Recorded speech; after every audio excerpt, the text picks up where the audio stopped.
Coming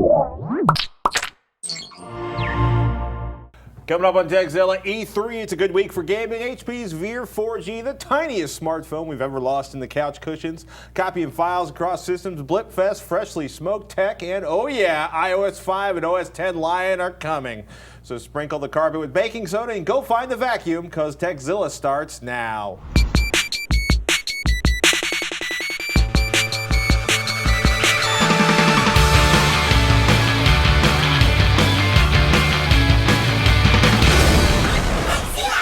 This episode of TechZilla is made possible by Windows Azure, T-Mobile, and Squarespace. I'm Patrick Norton. I'm Veronica Belmont. Welcome to TechZilla, hands-on reviews of the latest tech and how to make the most out of the gear you've already got. Whether you're a beginner, tech support for your friends and family, if you've got a question about tech, or the best place to get free wine in the Napa Valley, we've got an answer for you. And we hope you use the designated driver when you go there. Lush Bus. Lush Bus. Take a Lush Bus. They drive you around and you can get drunk and it doesn't matter. It's the one downside of being sober is you're always a designated driver. And sometimes those trips to Napa can get real long and irritating. I would imagine. I'm going to recommend people take the Lush Bus. Biggest gaming show of the year, raging right now in Los Angeles. Veronica's headed down there after we taped to get her core on. What are you most excited to see at the E3? What am I not excited to see? Elder Scrolls V Skyrim. Wait. You're excited or not excited? I am excited for lots of games. Okay. Yeah. I know, but it's a shorter list of what you're not excited by. But then you said Elder Scrolls, and I'm like, wait, but you're like Elder Scrolls fangirl on a stick. Yes. So I'm really excited about Skyrim. I'm really excited about, actually Battlefield 3 looks really good. I've been waiting for something to come along and topple the Call of Duty empire. And you know, if a game could do it, Battlefield can do it. So I'm stoked for that one. Looking forward to getting her virtual violence on. Violence. Oh, and also Mass Effect 3. Ooh. Mass Effect 3! You're never going to leave the house this summer. The Destructoid crew, by the way, is going to be bringing us the big news, the videos, the clips, the shiny from E3 later this week. We just caught the Monday keynote presentations before we started taping. Actually, the only one we could really catch was Xbox 360, Microsoft. They're saying new games this fall are going to include a new Call of Duty Modern Warfare 3, Mass Effect 3, Gears of War 3, lots of threes. It's the year of the 3. And of course, a new Fable, Tomb Raider, Call of Duty, a re-release of Halo with updated graphics, always exciting for me because that's the only game I still know how to play. Changes to the Xbox 360 interface this fall. Microsoft says it will take better advantage of the Kinect. Think voice-integrated Bing search engine functionality across Xbox Live, Netflix, Hulu, and others. I smell my Minority Report interface coming up soon. All that with a new Xbox Live Cloud Save feature, meaning your saved games and profile can be accessible anywhere an Xbox 360 and internet connection are. And from the entertainment front, live TV is coming to the Xbox 360, including show listings, DVR settings, as well as partnerships with YouTube, Ultimate Fighting Championship, Sky, Canal Plus, and Foxtel. A lot of non-gaming TV content is being pushed through the platform. Hopefully, it will include your favorite Revision 3 programs. Yeah, and the PS3 conference hasn't come yet. It should be happening I think as it we literally speak. was starting like PS3 I am very keynote. curious to see how that one goes. A Oh, little curious. E3 keynote, Valve surprise, Portal 2. What surprised about what? I don't know. Portal Maybe 2 that already was from came last out. year. Oh, maybe. That's probably PS3 it. keynote, okay. Wait, is that the right one? It's 2006. Oh, lordy. Yeah, so that hasn't happened yet in our world. It's happening right now somewhere, or it already happened in the past somewhere. But we'll talk about it on next week's show, for now- sure, get into the nitty-gritty details. I should never be allowed to Google while we're taping. Meanwhile, Monday morning here in Northern California, the Worldwide Developers Conference keynote was made by Steve Jobs. 5,200 rabidly enthusiastic Apple developers in San Francisco to get their geek on. Steve, of course, made the keynote. Everyone was excited. OS 10 Lion, of course, was the focus and its 250 glorious new features. Yeah. And we're going to list each and every one of them for you right now. Nope. No. Launchpad, a full screen home for apps, multi-touch features like rubber band scrolling, zooming, and my personal favorite right now, swiping between full apps. The mission control features. Schiller actually was on. He basically said the Mac App Store sells more software than Best Buy or Walmart or Office Depot. Yeah, more free software.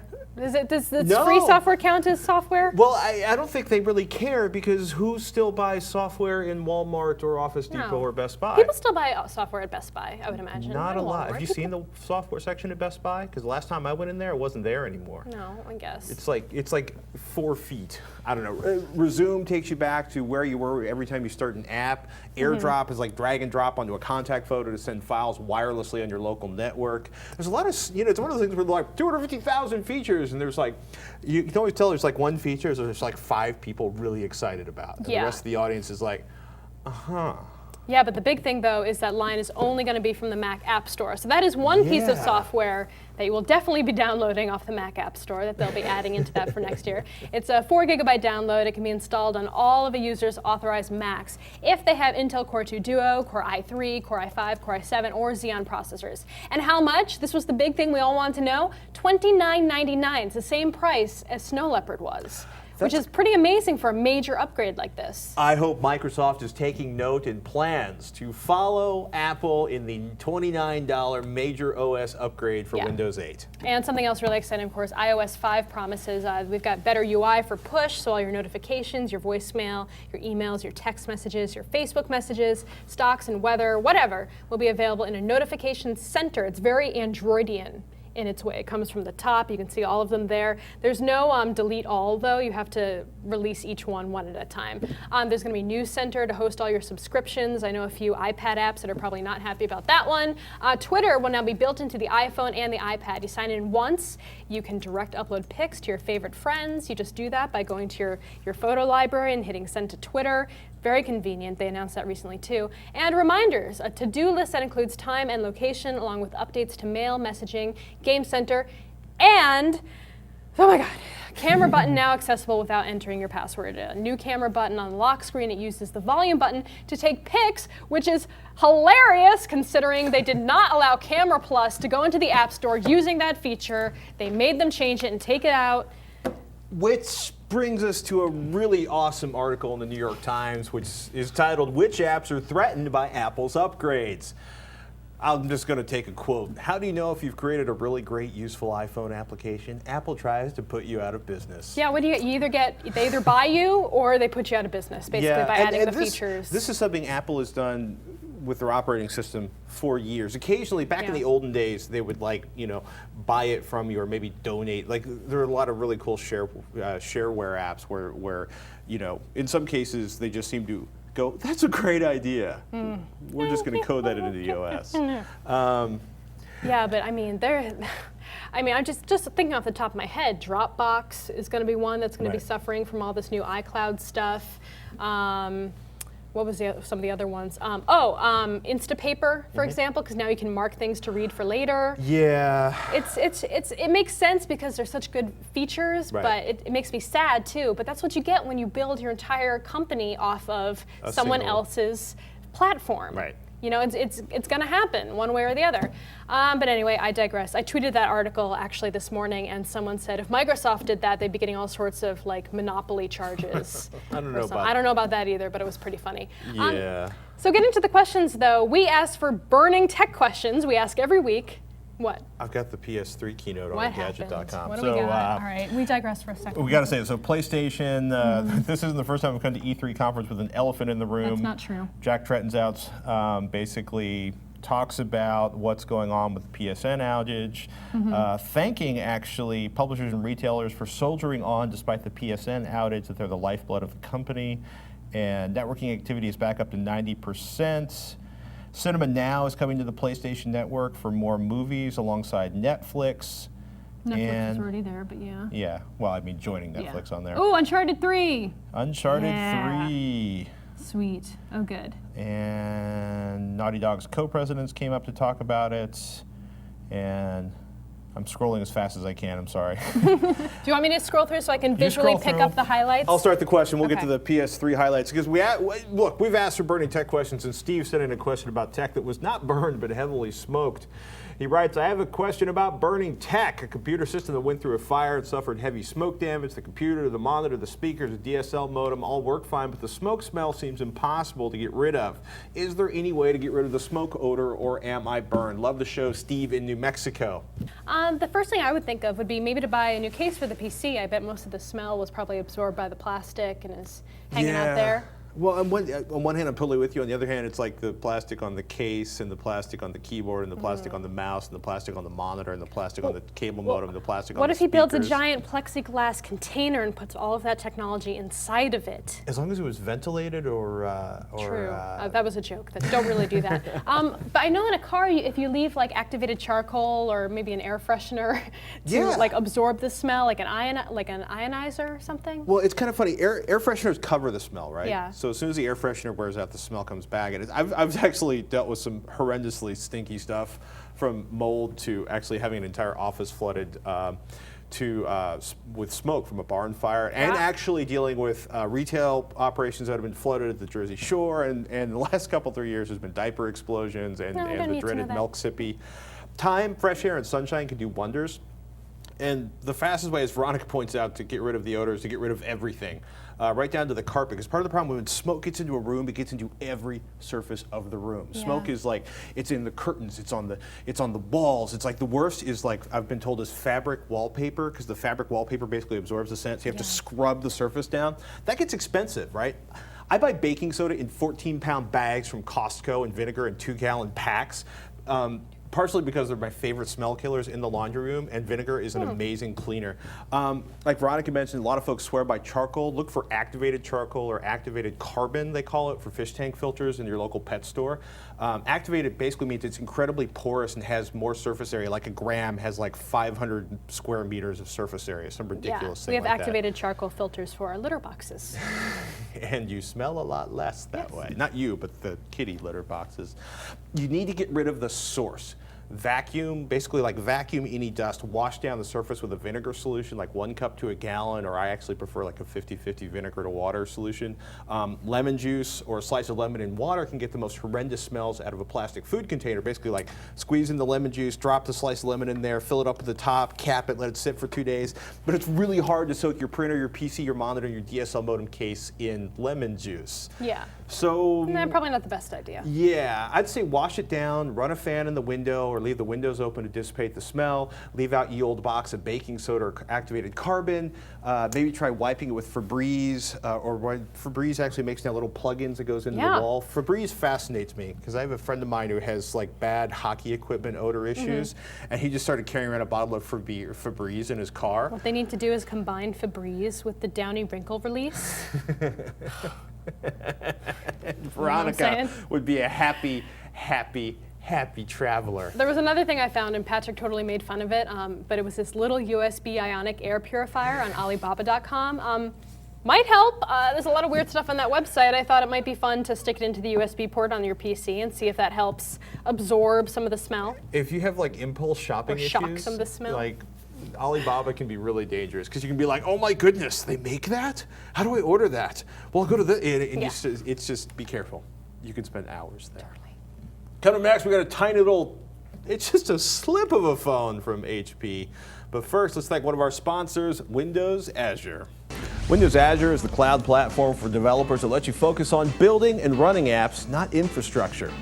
With scalable pay-as-you-go capacity, developers won't have to wait to develop. Get faster speed to market, meet immediate demand, and only rent what you need when you need it. It's a rich platform with built-in connectivity and development tools, so you can focus on your business logic to get a head start on time to market rather than figuring out the back end. Flexible deployment gives you the ability to run on Windows Azure or your own systems, and with Windows Azure Burst capacity, you can deploy with confidence, running your apps where and when it makes sense without worrying about overwhelmed systems. To learn more about everything you need to start developing with Windows Azure, check out Microsoft.com/cloud/Windows Azure. While we're waiting for HP's touchpad to show up, did somebody say it'll hit Walmart for $599? I believe it will. I think they did. Let's look at HP's latest phone, the Veer 4G. It's like the Palm Pre. Me. AT&T, yeah, it is literally the tiniest phone I've handled in years. AT&T told reporters the HP Veer 4G gives us a highly unique and feature-rich smartphone for customers who want something a little different. And by different, they mean tiny. And by little, they mean pun. And yeah, I felt different filling out a Palm profile when I launched the Wii phone. It's definitely not an Android phone. It's definitely not an iPhone. It's a very tiny WebOS phone with a slider, 2.15 inches wide by 3.31 inches tall and 0.59 inches thin. Yes. Trying to get the interesting stuff on the screen. There we go. We should get the interesting stuff up there. It's a tiny slider. It is a great keyboard layout. I think it is one of the most functional keyboards right up until you actually try to use it. No. Yeah, the chiclet It's not keys. good. We went to the smallest person in the office, and she actually was able to operate it, Lauren over in AdOps. I actually think the keyboard layout's really brilliant. The chiclet keys are so small, unless you have tiny fingers.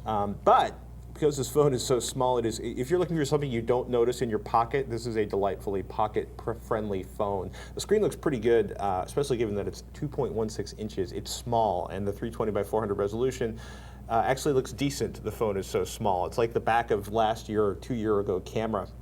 Until you try to so let's scroll over here. We're going to go into the web, and we're going to launch a web page, and look, it's a little tiny browser window from ESPN. At least it's fairly bright, right? There's a gesture. This big black streak down here is the gesture area below the screen, and I gotta say, it's kind of confusing. Why not just use the frickin' screen itself, since the screen is a touch screen, instead of having separate areas for gestures that bring things up and down? It does help with getting it all schmutzed up. Well, that's probably true. It does help, but the problem is, still half the time you have to use the up motion. Yeah, but it's interesting. Like, it works actually really well as a phone, at least better than the iPhone in our unscientific office hallway from hell test, where the iPhone breaks up and stops functioning. And it's got Flash in the browser, actually, which I thought was pretty nice.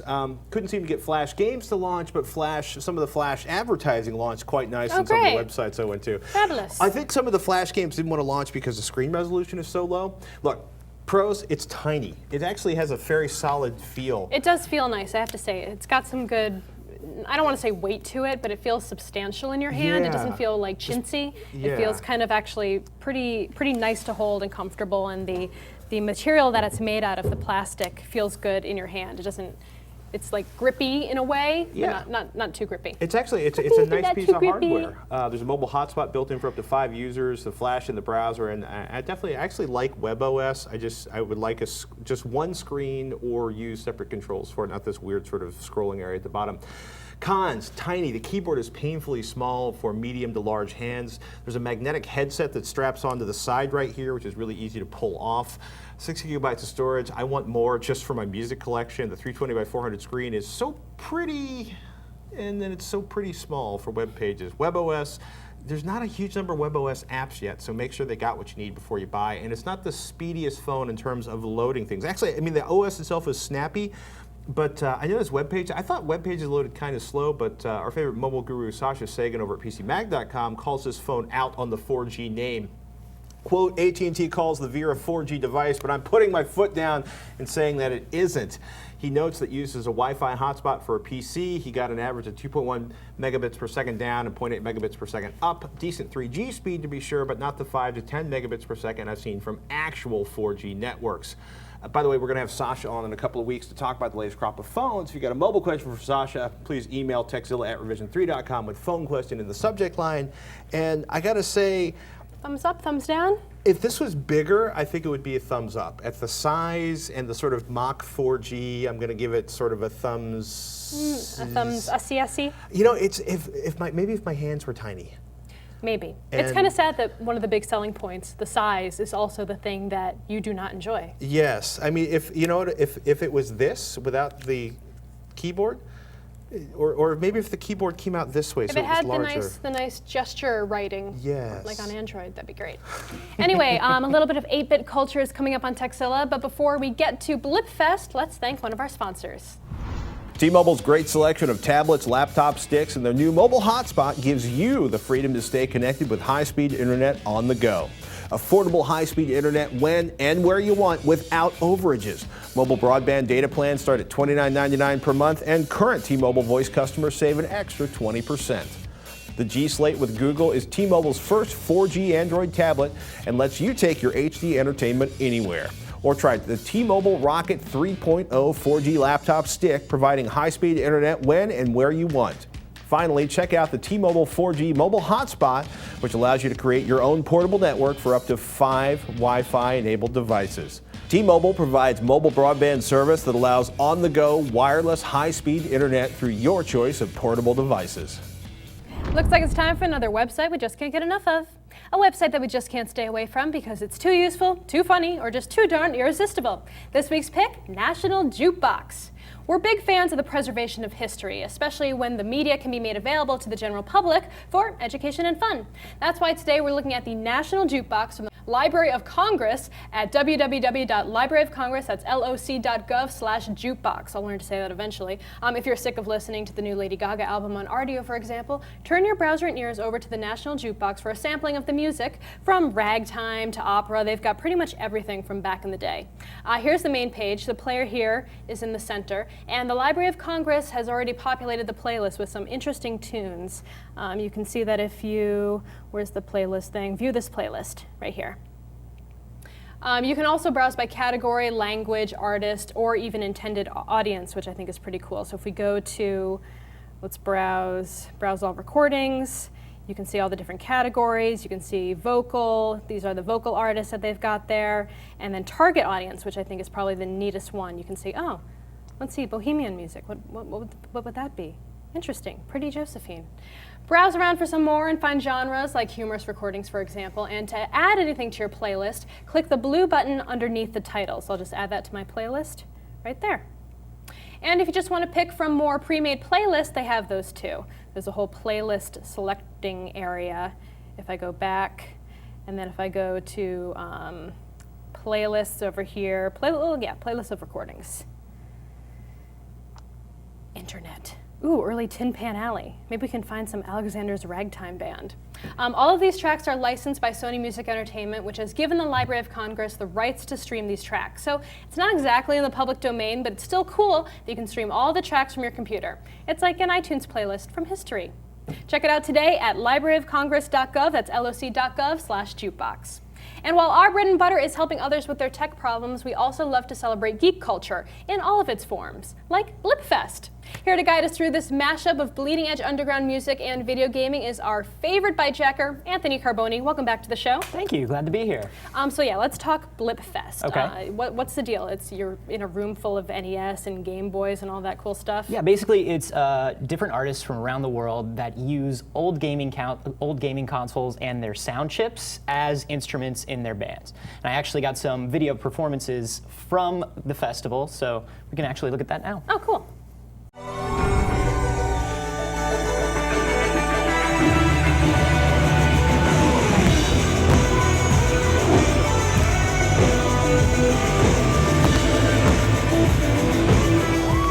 Blip Festival has been going on since 2006 here in New York. It's put together by a couple of just amazing, talented musicians and, just stalwarts of the chip scene, Bitshifter and Null Sleep. And it's just meant to bring together, all the best, people to represent the chip music scene. Chip music, I wouldn't really call it a genre, but it's definitely a new implementation of electronic music that's come to fruition in the past 10 or so years. It's sort of come into being as a live performance much more so in the past few years than in previous years. It's sort of just the usage of old computer hardware and sometimes video game consoles to create music using the sound chips that are inside those consoles.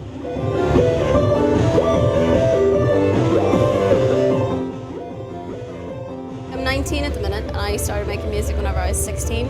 I managed to get myself a Game Boy and a cartridge of LSDJ. It's a program called Little Sound DJ, which allows you to manipulate the sound chip of a Game Boy and create your own tunes from it.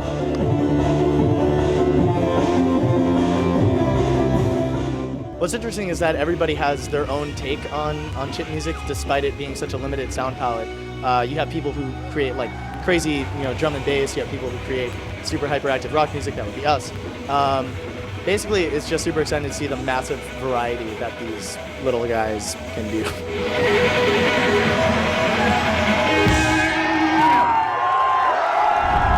So So what are some of your favorite bands that you've seen play at events like Blip Fest? Well, obviously, one of the biggest bands, one of the most recognized ones is Anamanaguchi. They're kind of famous for doing the Penny Arcade TV theme song, and they did the soundtrack to the Scott Pilgrim video game last year. I was also a big fan of Noise Waves this year. They're kind of like an Explosions in the Sky or a My Bloody Valentine. Really? Yeah, but they use an NES for like all their background music and ambient noise. Very, very cool band. I know this is a relatively young scene, but the music must be evolving pretty quickly. It is, it is. There was some amazing, amazing stuff this year. I mean, it started off as being very much like guys on Game Boys playing dance tracks, but this year we had Minus Baby, who had a tuba player and a clarinet player and a mandolin player up with him. You know, like I said, we had Noise Waves. I mean, there was just a lot of different stuff from shoegaze to rock to like world music. It's all getting very, very diverse, which is very cool. Yeah, you kind of always expect it to just be the bleeps and bloops and the fun music, Sure. almost like a techno-style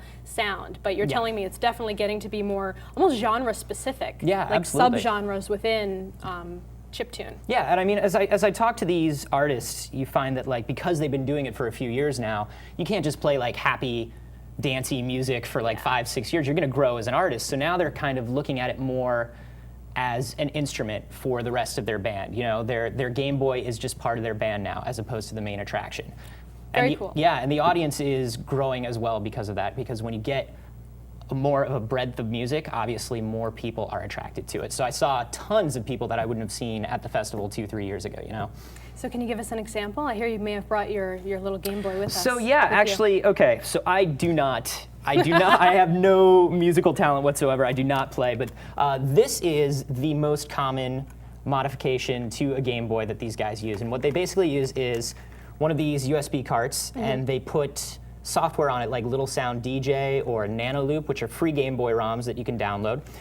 They put it onto the cartridge, and then when you turn it on, it's basically just like music tracking software. So like if you've ever used something like an old mod tracker, an old SID tracker, and written like 4-channel electronic music, it has a very, very similar interface here. And some of the other modifications they do, obviously, this Game Boy is backlit, which old Game Boys were never backlit. It's black, it's got these cool clear buttons. It also has Pro Audio Out, so when you're performing or recording, you get a much better sound out of it. And then this guy, which is a fairly new modification on the scene, is kind of like a pitch bending thing, or like almost a wah-wah pedal. So when you plug this in, you actually change the entire timing of the system clock, and you can just bend the pitch of the sound. It's really, really cool. Something that I found out that I thought was pretty interesting is that only a small portion of the cartridges are writable because they still actually have the game on them.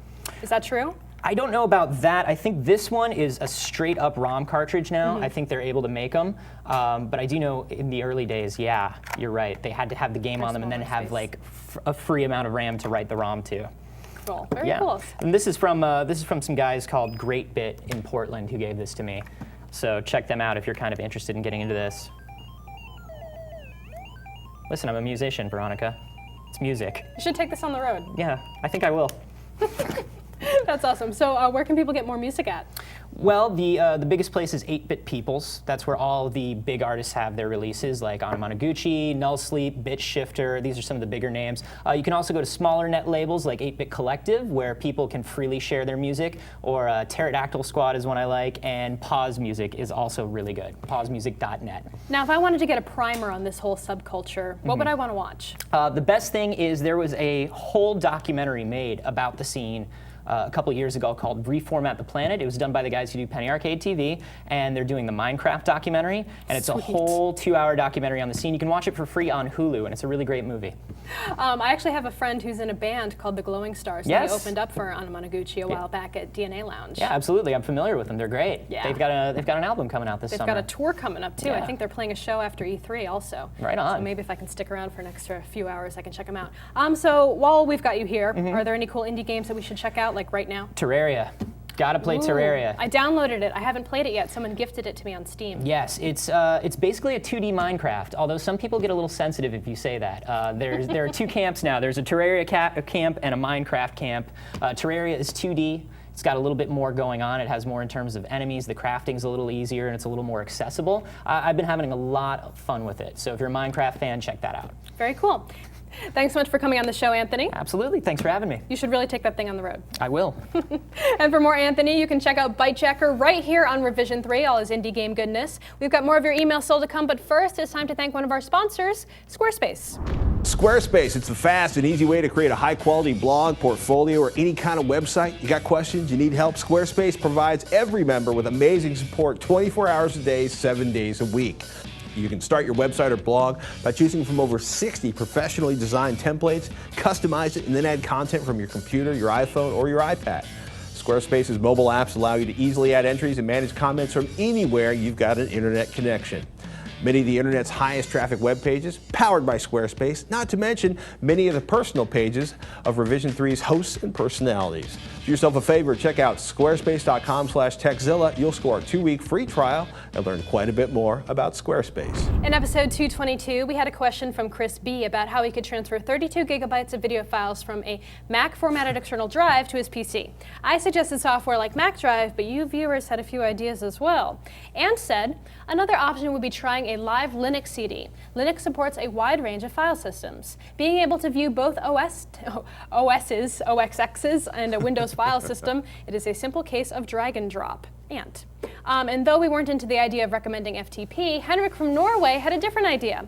Greetings from Norway! I wish to help out the fellow who is looking for an easy way to share files without going through the hassle of uploading and downloading to a server. You can use uTorrent to make a torrent of your files, send that torrent to the receiver, and voila! By using this method, you can potentially take full use of your internet speed since you got nothing slowing it down, like a middleman FTP service. Recommend to forward your ports. Torrent isn't all that bad. Allow me to quote Thor, it is a tool of creation or mass destruction. Henrik.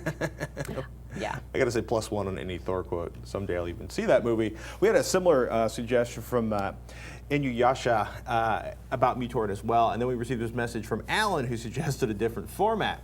He says, I too was having this problem, and the solution I came up with was to use a FATX formatted drive. You can simply format the drive they already have to use FATX and spare them the hassle. FATX does not have the 4 gigabyte file size limit that FAT does, and OS 10, Windows 7, and Windows XP with an update all support FATX natively, says Alan in Pasco, Washington. First of all, it's exFAT. exFAT. exFAT. exFAT as an extended file allocation table, also known as FAT64. But in order to do that, wouldn't Chris have to reformat the external hard drive to, and that would wipe everything, Yeah, right? so you basically have to copy everything onto the system and then format the drive, then load everything back onto the drive. Wow. So, to me, that's $49 worth of Mac drive right there. Yeah, for 32 gigabytes of stuff. You It would take a long exchange time. It's kind of funny, right? Because I was like, why isn't there any partitioning tool that supports exFAT to do a non-destructive reformat, right? Because then you wouldn't have to copy the data. Turns out Microsoft hasn't released the spec. So Microsoft has it, OS 10 has it, they built it into Linux, but it requires a license, so I wouldn't expect it from a lot of free formatting tools or even paid formatting tools, which are kind of disappearing in the wake of the number of awesome free formatting tools that are out there. Before you guys all write in, I'm sorry I said uTorrent, I meant MuTorrent. uTorrent. MuTorrent. I'll Thank say you guys for the uTorrent. suggestions. We'd love to hear back from Chris to hear what he actually finally decided on. So Chris B, write in and tell us what you ended up going with. Did you do FTP? Did you buy a separate piece of software? Let us know. Let us know. Hey, you got a burning tech question for us? We had a smoked tech question earlier in the show. Look, burning tech, an urgent question, a question about the next digital camera or cell phone you want to buy. We want to hear it. Send it in. Techzilla@revision3.com is the email address, or you can post it on our Facebook page at facebook.com/techzilla. If it's that urgent, though, you might want to call 911, depending on the nature of your emergency. Yeah, do not call Don't email Techzilla us if your if you house is have- on fire. no. Get out of the house, dial 911. There you go. And of course, we're also on YouTube at youtube.com/techhd and Twitter at Techzilla, at Robert Heron, at Patrick Norton, and at Veronica. Despite what Lower Third's previous said, I am in fact Veronica, not Robert Heron. I'm Veronica Belmont. The lower third is a lie. It's a lie. Until next time, you've been watching Techzilla.